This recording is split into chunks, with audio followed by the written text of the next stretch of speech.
Hello,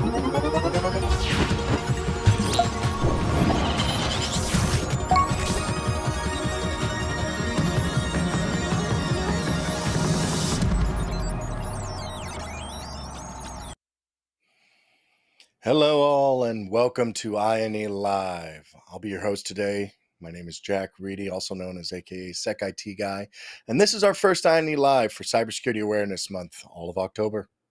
I'll be coming in on INE Live in and out of the month to talk about different aspects of the cybersecurity field, and we'll be culminating that in our IT Horror Story stream on Halloween. Follow our socials to go ahead and submit your workplace horror story, and you'll have a chance to win a 1-year premium subscription by the end of this month. However, today, we're actually going to talk about cyber careers and how our eLearn Security Cyber certifications will help you get to where you want to go. I promise I will learn to talk at some point by the end of this. But first, as we do each time as we stream on INE Live, I want to let you know that we are streaming live across all of the social media platforms right now, which includes LinkedIn, Facebook, YouTube, Twitter, and Twitch, as well as a couple other websites too. Be sure to like and subscribe and follow across everywhere so that way you can stay in the loop whenever we do go live to continue talking about the topics that you want and what you'd like to request. And we do definitely want to get you involved with us. So talk to us, talk to others. We love to see that. Hit us up on Twitter and let us know what else you'd like to hear from or see whenever it comes to INE Lives. Now, our team right now is actively monitoring chat, so if you have a comment, go ahead and drop it in. If you have a question, put a Q at the beginning of it, and we'll be able to find those easily. They'll send them my way. I'll do my best to answer all of them live today, as many as possible as we can get to. Now, I've had multiple people reach out to me asking about what certifications they should take and what order they should experience these things in.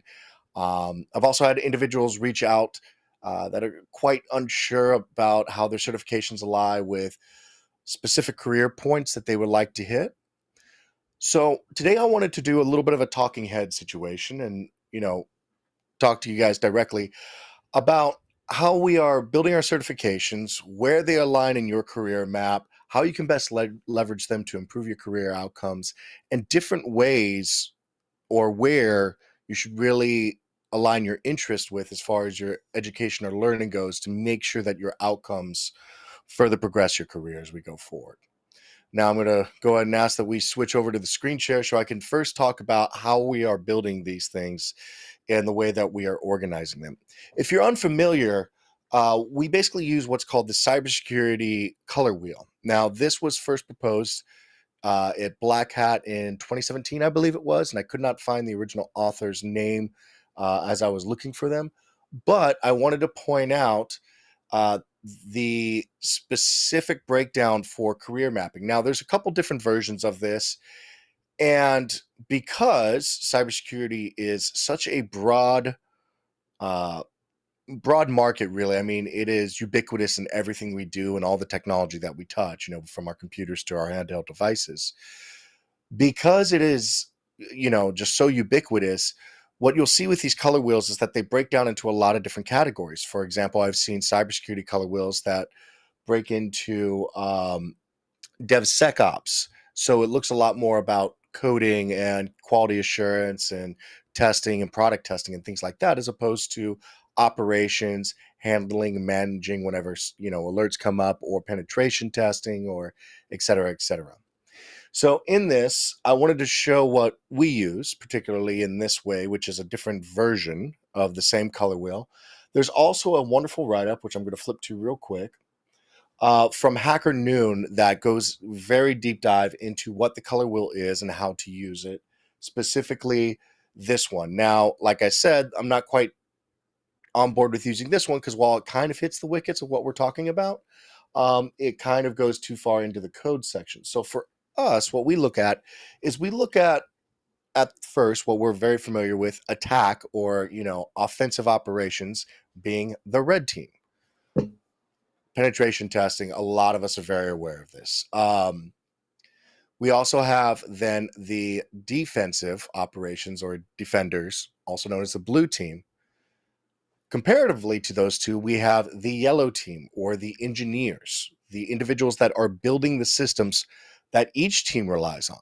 So that can be, if you're defensive, that could be the people that are setting up the firewalls, configuring the architects that are building all of this and mapping it all together, making sure the ports and protocols and the security strategies work together and define well. Or even from an attacker standpoint, it can be the individuals that are building the complex C2 architecture or the actual applications that are managing the multiple devices that you attack. Now, a lot of people think of penetration testing as a one-to-one or one-to-many type of things where you have a platform and a communication network. But realistically, when you get into a maturity architecture, you'll have multi-point to multi-point systems that communicate through multiple streams or input outputs of information once you penetrate multiple networks. So how do you maintain ongoing operations across a multitude of targets? That's where you get architects involved in the red team, the penetration testing of things. On top of that, you can also have where you have blue and red working together, which we know very well, called purple teaming. Also, threat hunting tends to be in there. So with that, we have, if we go yellow team and red team working together to create what I just described, the penetration testing, the really high end engineering behind it, finding the vulnerabilities, weaponizing the 0 days. That would be attack engineering or orange team. A lot of times you'll also find within an orange team threat intelligence for cybersecurity. Obviously, we just talked about it, but purple teaming is the combination of red and blue, where you act as red to then define what blue should be, also known as detection, where you're proactively detecting, and it's a lot of auditing, basically, a lot of auditing and searching.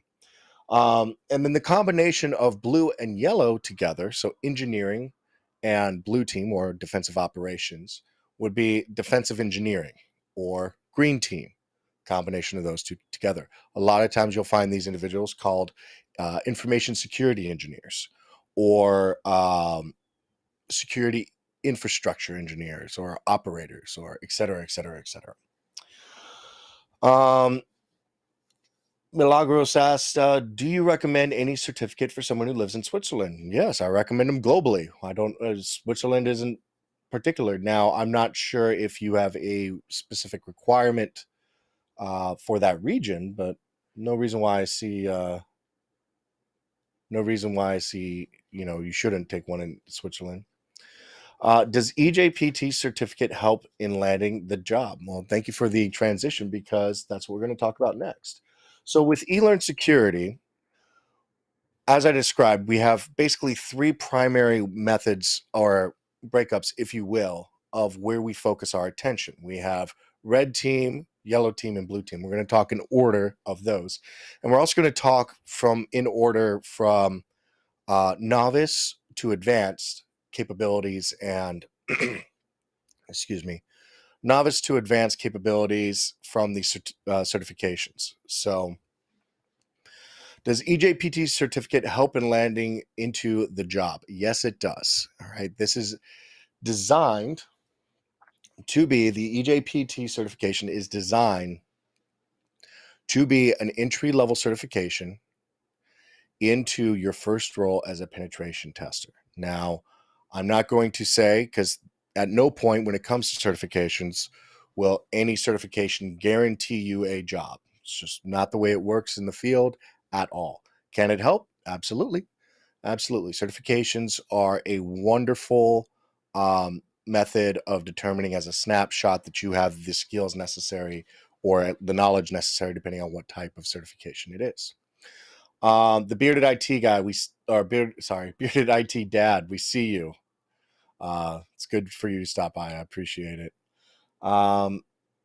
So the junior penetration testing certification, we have version 2 coming out very soon for public, and it is designed to be intense enough to where you are doing a point-to-point attack within a small network, what we call a small business network. As we progress in the echelons, if you will, of difficulty, you go from, a small network, small shop, a couple, endpoints, all the way up to a medium-sized network, and then up to a large network that's complex with Active Directory and things like that. So it is intentionally designed to be a graduated learning style where things get more and more complex as you progress. Um, in that, from EJPT, which, like I said, that would be the novice entry level, no matter what it is that you're targeting as far as your hacking goes, that would be a great place to start. The novice level, get in there, get your hands dirty, throw your first exploits, understand what SMB is, and keep rolling. From there, I would suggest one of two pathways. Now, I'm going to stick with just the penetration testing pathway so far first, in which case you would go to ECPPT version 2 as of right now. Now, in that, you're expected to write a report. We are going to be actively engaged in an organization. One thing I want to point out for our attack certifications, our penetration testing certifications, this is not a capture the flag. We're not sending you through everywhere to just go and can you hack into here and grab these pinpoints. We actually expect you to do analysis, write a report, do so from a business mindset. You're presented a letter, an LOE, and a letter of engagement, and you are expected to adhere to the scope that's presented. You're expected to analyze the things that are asked of you. If it says to find all the pathways, you're definitely expected to find all of the pathways that are there within the device. It's not just about breaking into the admin section.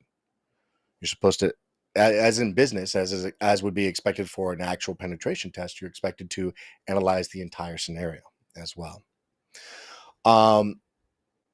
With that, as I said, between this certification and the next,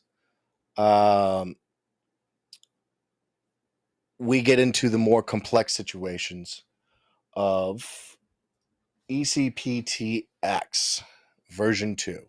Now, in that's where we introduce Active Directory, and that's where you're going to have much more complex, much more scenarios. Also, keep in mind from an examiner standard. So as you do these exams, the reports are written and they are then graded by the examiners. Our grading criteria also becomes much more strict as you go further advanced into the certification. So if you're doing, a novice, an intermediate level certification, and you have a report requirement, that's going to be graded a little softer than if you are doing any of our advanced certifications. Our advanced certifications, we have a grading rubric. We go very hard, very strict to the grading rubric. You must hit these wickets. And if you do not, and we also have some automatic fail conditions as well. Not to give away too much of the answers in the repositories, but when we talk about the advanced level certifications, the CPTX, for example, the Tester Extreme, or the Web Application Penetration Tester Extreme, which we'll get to in a second, we are expecting you to be at that level as far as an operator goes. All right. So with the Certified Penetration Tester Extreme V2, you'll be required to do an analysis, its Active Directory, and then to present your findings in a meaningful way. Parallel to this, now once you go past, as I talked about, the EJPT would be the novice cert. As you get into an intermediate level, you have a couple pathways. I talked about the primary one. The secondary one would be web application penetration testing. This job is a little more common, I'll say, in a enterprise environment. So the first path that we talked about for penetration testers, which you'd go and you'd sit on a penetration testing team. A lot of times companies will hire penetration testing teams as a boutique service. They don't necessarily, depending on the size of their enterprise, they don't necessarily need a full-time pen tester all the time. However, asterisk there, it's not to say that they don't need pen testing services all the time, depending on how frequently they post to the web. So what you'll see a lot of individuals called web application pen testers or web app testers or web application quality control or et cetera, et cetera, et cetera. And it goes down the list. A lot of these individuals specialize in web front end testing, vulnerability testing, identification, correction. And so you'll see a lot of individuals that have, they have the penetration testing experience sitting on the desk every single day for a large organization that publishes a lot of web pages and applications and web front end items. And what they do is they do a validation check before these things are published live to make sure that they can withstand being published to the internet without, immediately being compromised. Right. So that's where you would see the web application penetration tester, as well as the more advanced certification, the web application penetration tester extreme, come into play.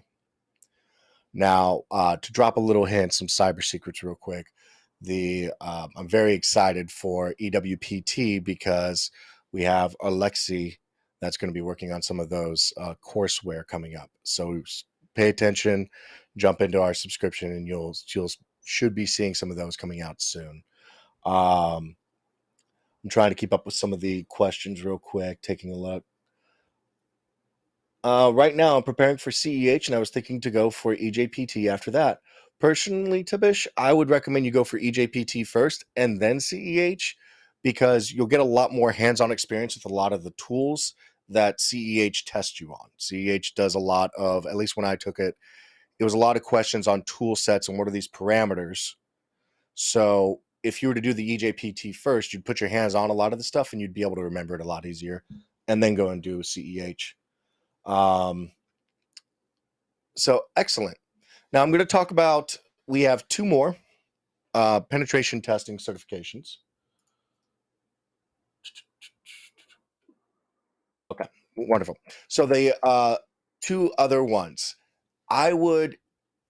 these are specialty, and I would say that they fall somewhere in the range of an intermediate to an advanced certification.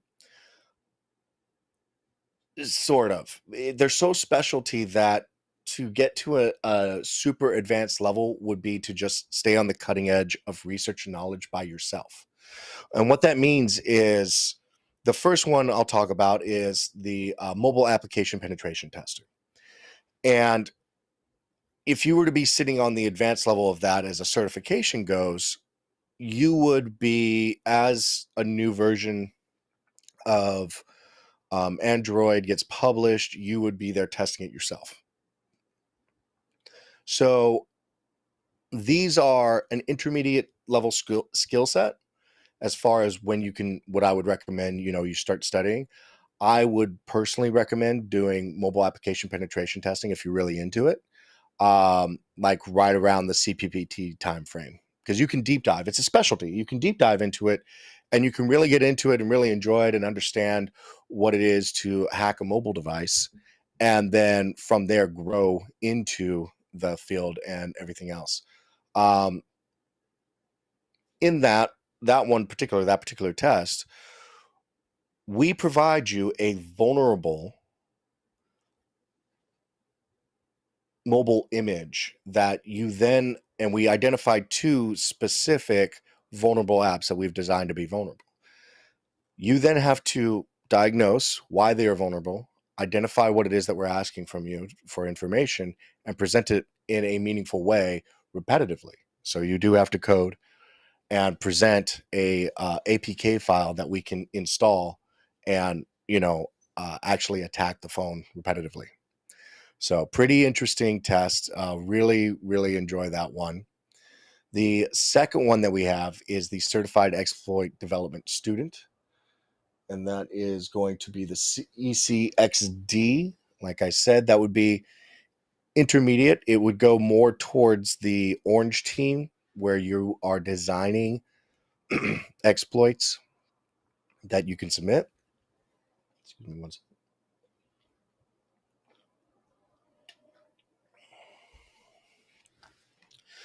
So with that, yeah, like I said, it's an intermediate level. It's a specialization. It would be much more focused on the coding aspects of penetration testing as opposed to the operations. And all of these, as we go through the next year, we're going to be touching and updating and improving the courseware and the certifications. But that would be the first part, which would be the red team, as I talked about. Next up,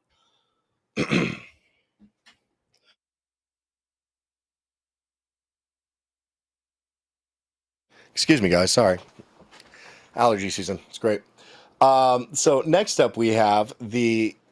Now I have up here EWDP. However, that would be an intermediate level. We have coming up very soon for our release is going to be EDA. So that's going to be Enterprise Defense Administrator. That certification, similar to EJPT, is designed to be a novice level introductory certification towards engineering. As I said, we have the three tenets. The first being attack, that we're going over anyway. The first being attack that we're going over. The second being engineering right now. So we're going to have Enterprise Defense Administrator coming out soon, which will be the novice level to introduce you to the enterprise track. From there, we will have the Web Defense Professional. This certification is specifically for web development. You are dropped into an existing enterprise network, and you're asked to go through and secure a web-facing a web-facing web page. It's a bunch of alliteration. It's fun. And then write a report on it as well. So the web defense professional is definitely for that cybersecurity practitioner, like I said, that is checking, validating that websites are good to go before they go out on the web, as well as building the back-end systems for the reporting. In that, we're also planning on expanding into professional level certifications, managerial level certifications. We're building up in our engineering department to make sure that we're covering down on everything that an enterprise could want. And we're covering down on the information security engineering, the infrastructure engineering, and the other types of building that goes into it, building programs. Some of the other things that we'll be doing coming up soon also includes cloud security, as I've seen a couple people ask, as well as some network security too. Now, those are in the works. Can't talk too much about them, but should see some things soon. Moving forward, ECIR. So now we're getting into the defensive section. Personally, my bread and butter. ECIR is an intermediate level. Now, unfortunately, as of right now, we do not have a novice level blue team certification. However, we are working towards that. Should hopefully have something coming out soon, or not soon. I can't say soon there, but we're building towards breaking up ECIR into a multi-tiers, very similar to the way our penetration testing cert goes. That way you can go from novice to intermediate, as well as into advanced levels of incident response. Incident response, surprisingly, is generally broken up into a tiered system of tier 1 to tier 3. You have tier 1, which is the initial triage of alerts. Then you would have tier 2, which is somebody that deep dives into alerts to validate that they are or are not working, as well as starts the remediation process, provides recommendations on how to fix this from happening again.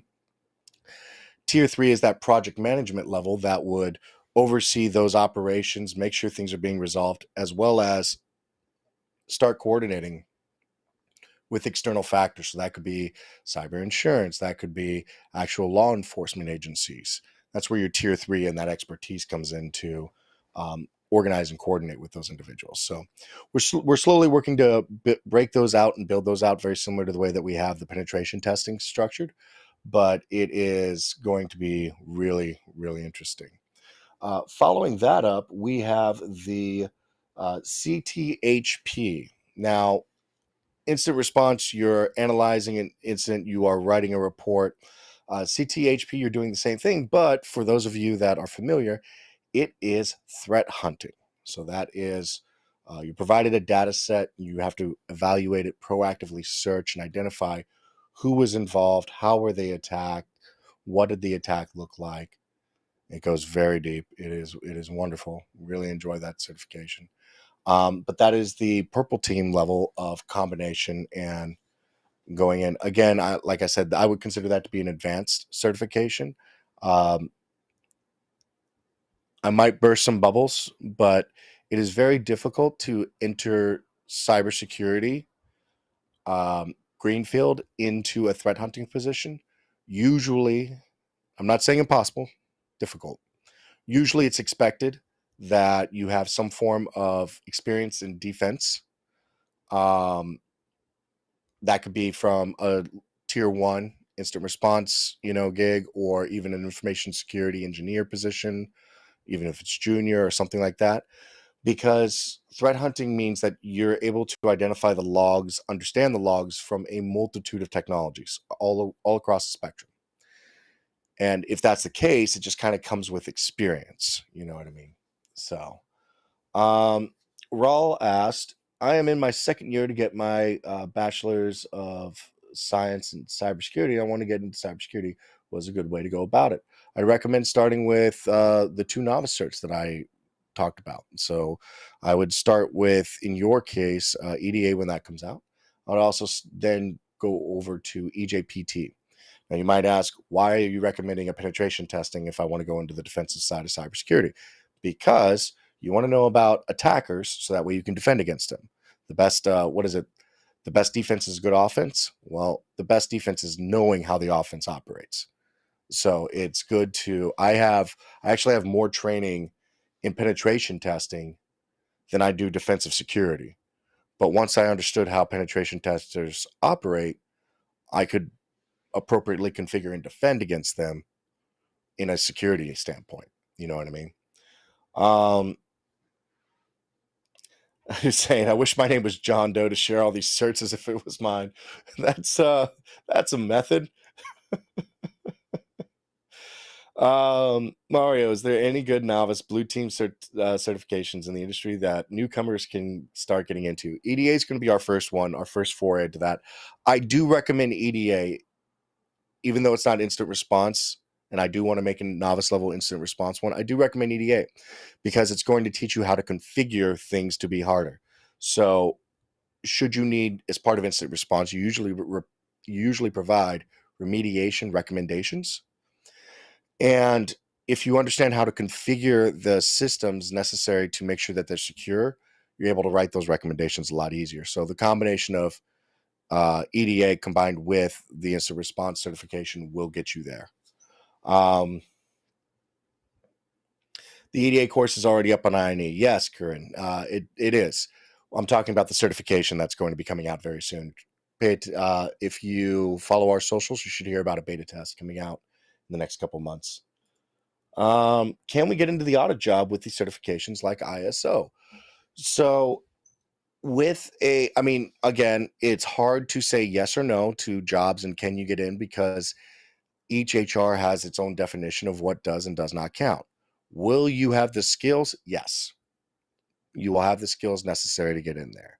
Will they have some gateways to jump through, like go get a different certification? Probably. That's pretty standard. Usually they like 3 or something.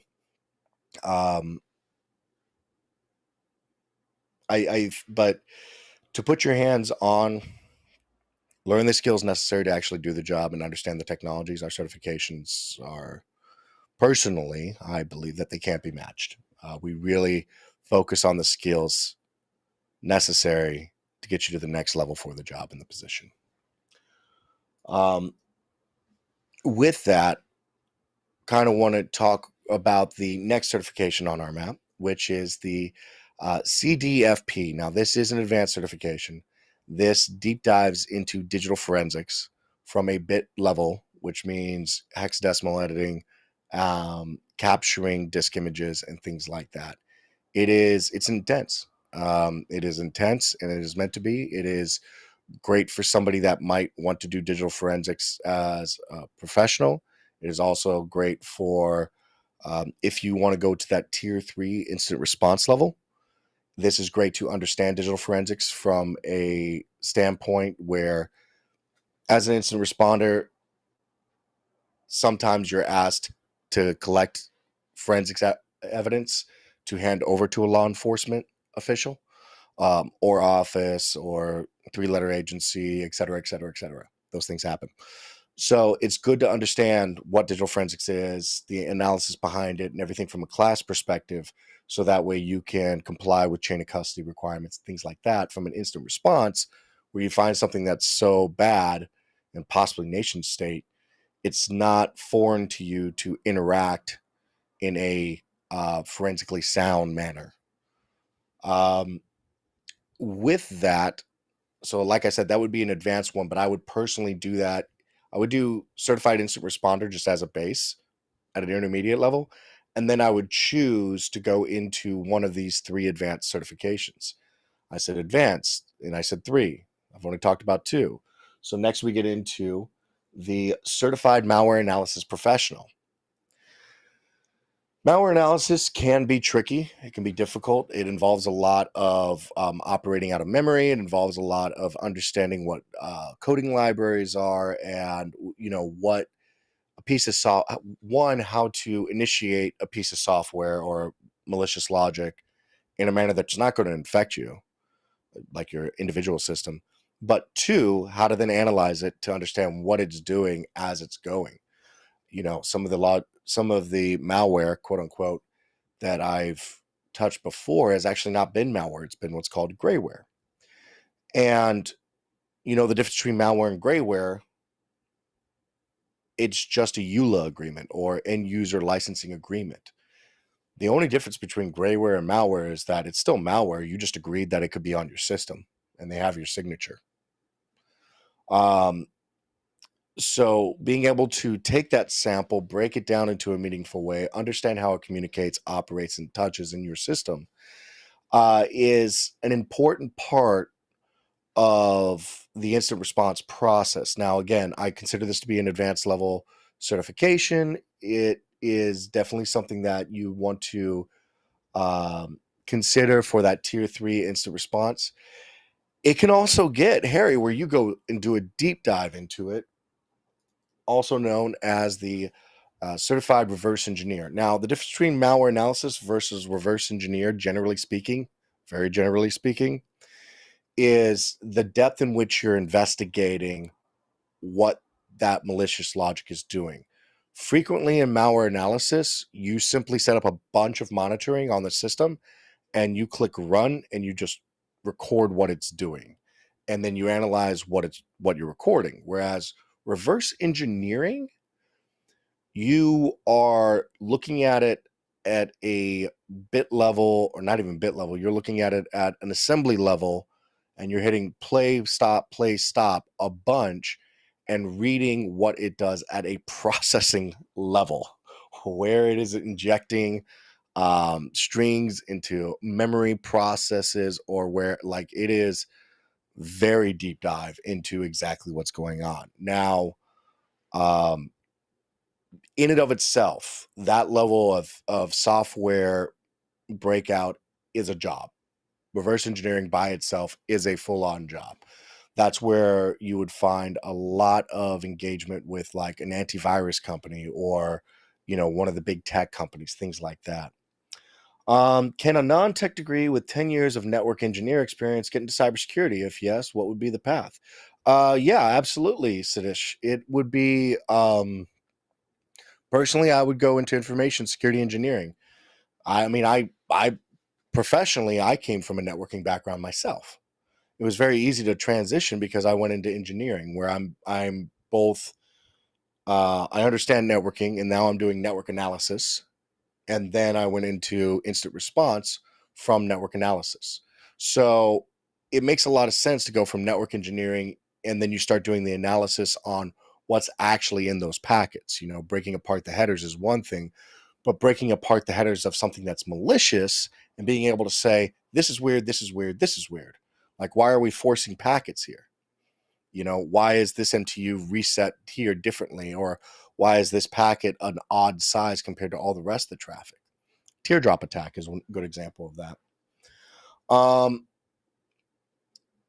But with that, I actually just covered the very last of our certifications, the reverse engineer. So, as I said, to recap, all the way back. So we have the blue, the yellow, and the red. The blue being defensive, the yellow being engineering, and the red being attack.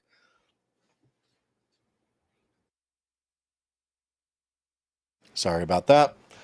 I promise you guys, every fall and every spring, I always sound like just a bag of trash, but it's all right.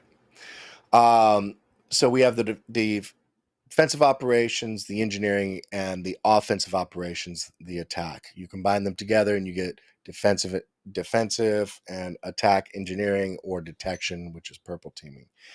In that, right now, I walk through how many different certifications we have per each section, which would be, we're a little light on engineering, but we're coming back strong in that and making sure that we're building up really well.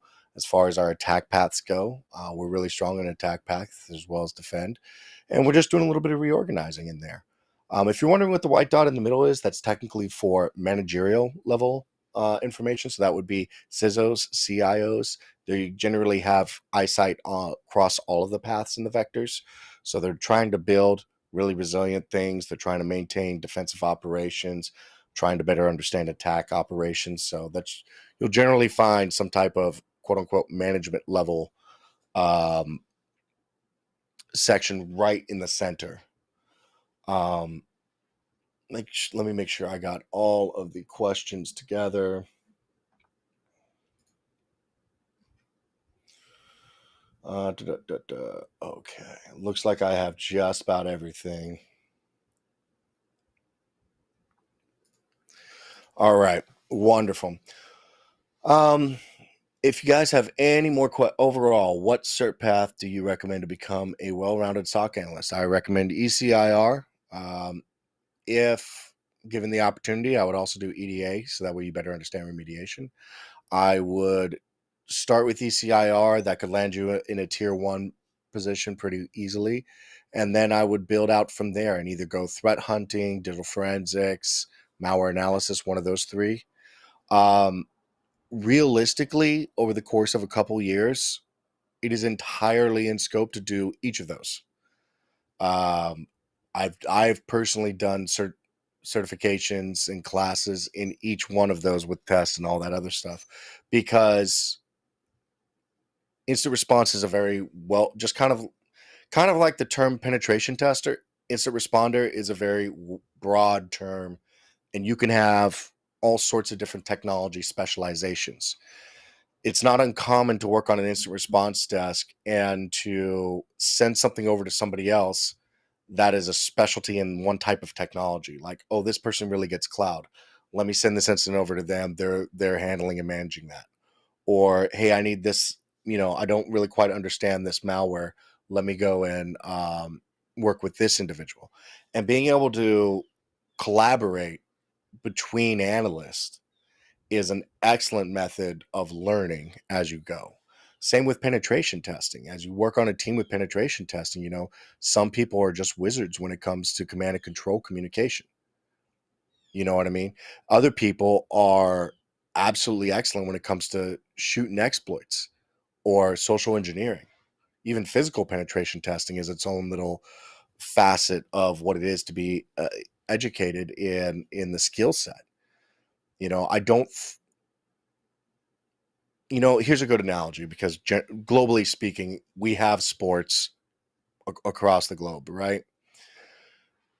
Whenever you hear people talk about athletes, there's a set of skills that an athlete will have. They can run fast, they can throw ball, hit ball, kick ball in some way, shape, or form that's special. They can target what they're aiming at and hit it, every single time. Even positioning on the field, depending on what game it is that you're playing. I don't know if sports metaphor was probably the good idea for the tech group, but whatever. Even still, the way that they talk about athletes, and I mean professionals talk about the professional athletes, they all have their benefits. They all have something that they are good at, or they're considered to be the all-around player. They're able to play the game. Even if you go into hockey, you have some people that are just there to be defenders and be big and be bulky and in the way. And you have other people that are, finesse and wicked when it comes to the attacks and things like that. It's the same way when it comes to cybersecurity. You choose one of the paths, be an engineer, be a defensive operator or you be an offensive operator. And then you can be an all-around great player. You can touch everything that is there under the sun and learn everything there is and be just like a jack of all trades. Or you could be really refined. You are a digital forensics professional. You go and sit in court and you talk about, from a criminal perspective, what has and has not happened to this particular piece of technology. You could be a penetration tester and your specialty is physical security. There's not a lock. I mean, take a look at the lock picking lawyer on TikTok at some point. That individual is amazing when it comes to picking locks. I don't know if he can send a, phishing email, but I would, if part of my team was physical compromise, I would want him to absolutely teach a class. So it's this idea when it comes to your careers, these certifications can help and they can get you along the way. Do you need all of them? It just depends. What do you want to be? How do you want to do? And what do you want to shape your job to be? So I hope that I was able to answer. When is EJPT V2 certification voucher release? Soon. Very soon. I recently obtained the EJPT certification. Presently looking for a junior penetration testing role. I hope you find it. I hope you find it. That certification definitely tests your skill sets. I think that you'll be able to get there pretty easily. Just need to interview well. I will also remind you guys that the hardest thing you'll ever do in cybersecurity is to get your foot in the door. It is difficult to build your reputation because you have to talk somebody into giving you a chance the first time out. But once you get your foot in the door and you're able to work for a company for about a year or two, it's a lot easier to start transitioning to other locations because you've learned, you have experience, and people aren't having to take a chance on somebody that's never worked in the field. So, yeah, it is interesting. It is recommended to take EWPT and EJPT before ECPPT. It depends on your level. I would recommend EJPT before ECPPT, definitely, because novice to intermediate level. However, EWPT and ECPPT are the same. It's just, what are you focused on? Are you focused on penetration testing or just web app pen testing? Now, obviously, you use the same skills between the two, right? But there's one that has a much heavier focus than the other. So it's just, what do you want to focus on as far as your outcomes go? So I am still hanging out real quick, see if there's any more questions, guys. If you have any more questions, take your time, go ahead and submit them. I'm taking a look back. Yeah, I've asked, do you do security cloud, Google, etc.? We have multiple courses and courseware on cloud security. We are working towards creating possibly a cert. No plans yet. Nothing official.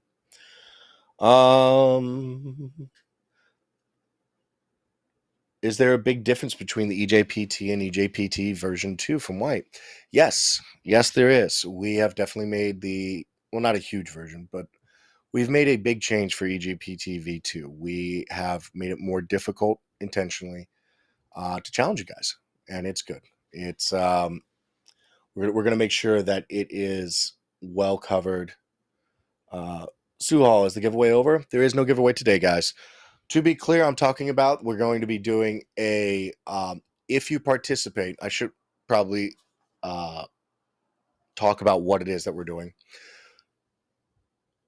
End of the month, we're going to do the IT Horror Stories show for Halloween. Pay attention to the socials. We're going to do a call out for you to share your stories. What IT horror stories have you experienced before? What has just driven you through a wall, or what is something that you can share yourself? From that, we're going to choose a couple, and of that, the best one we're going to give a 1-year subscription to. All right. Making sure I hit everybody's questions. Excellent. All right. Well, that wraps up today's stream, and thank you so much for watching. Look, if you missed it live, look for the replay across our social channels and on the INE website and also YouTube. Be sure to like and subscribe on the social platform music so you can stay in the loop for details on our next stream and notifications when we go live. As I said, it is Cybersecurity Awareness Month. I will be showing up a couple times to talk about cybersecurity in your lives, working as a profession, and we will culminate with the IT horror stories at the end of the month. So pay attention to the socials. Make sure to like, subscribe, follow us, turn the notifications on, and we will be sending out requesting your input. We want to hear from you. Send us a tweet. Tell us what you want to hear. Tell us what you want to know more about, and we'll see what we can do to get it online. But until next time, have a great week and be safe. Goodbye.